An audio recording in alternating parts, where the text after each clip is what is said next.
Moje milovaná Pupí, žádnou řečí, kterou bych tu teď vedl, nevylepším naší lásku, která je dokonalá. Jistě víš, že si pro mě vším. Jedna je pořád mojí ženou a proto už bych rád řekl ano.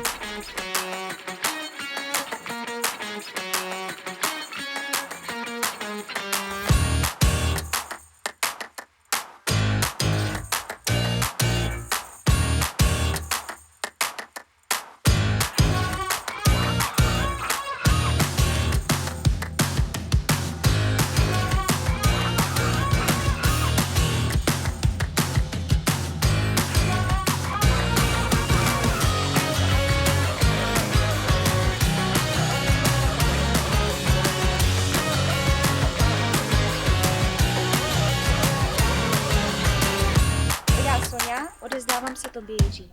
Chci s tebou strávit zbytek života, cítit ctí, být ti na blízku v časech dobrých i zlých. Chci s tebou zažívat smích i pláč, štěstí i strasti. Chci s tebou kráčet světem a milovat tě do smrti a ještě dál.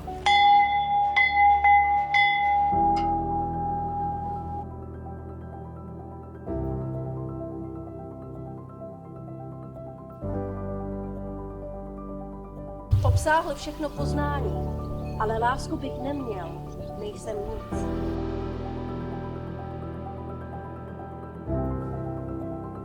Kdybych měl tak velikou víru, že bych hory přenášel.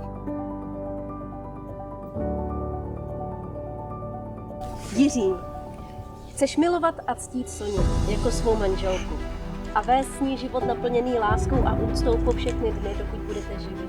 Ano.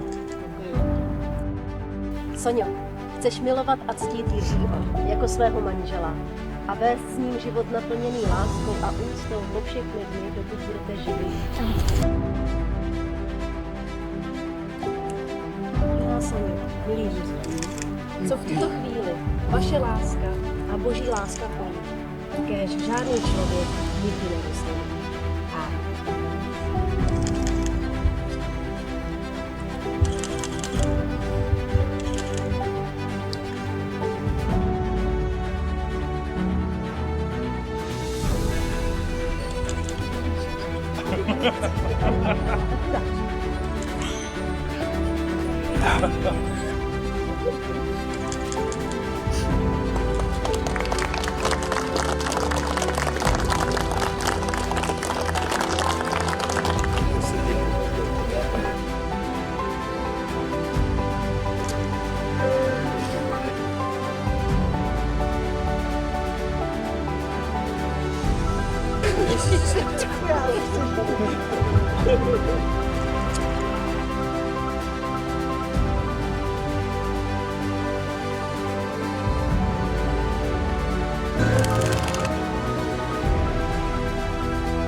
Dámy a pánové, prosím vás o pozornosti.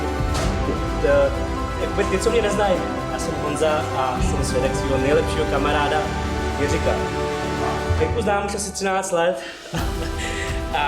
takže když mě jakoby požádal, abych mu šel za svědka, tak pak jsem měl strašnou radost. Byla to obrovská podsta. Do té doby, než mi řekl, že budu mít proslov. Ne, já opravdu nejsem řečník, pro ty, kdo mě neznáte, tak zrovna mluva dělá velký problémy. Takže snad jen vyzdvihnu, že tyhle dva úžasní lidé jsou sobě hodí tak jako málo.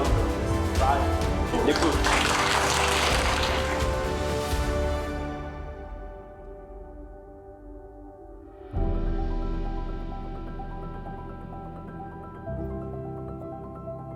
Jsem Terka, jsem světkyně mé sestry nevěsty.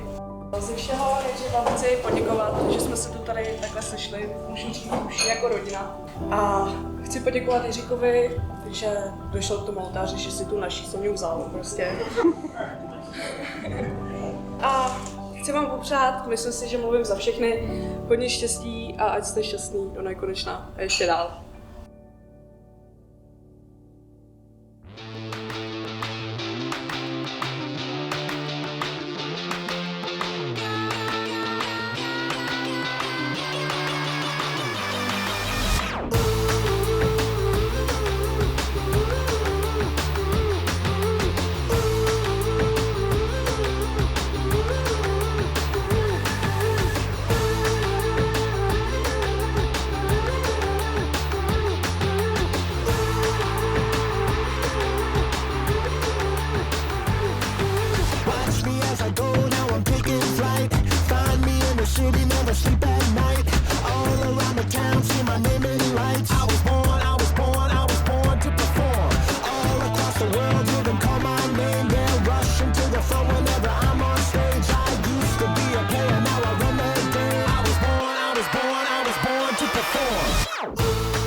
tě.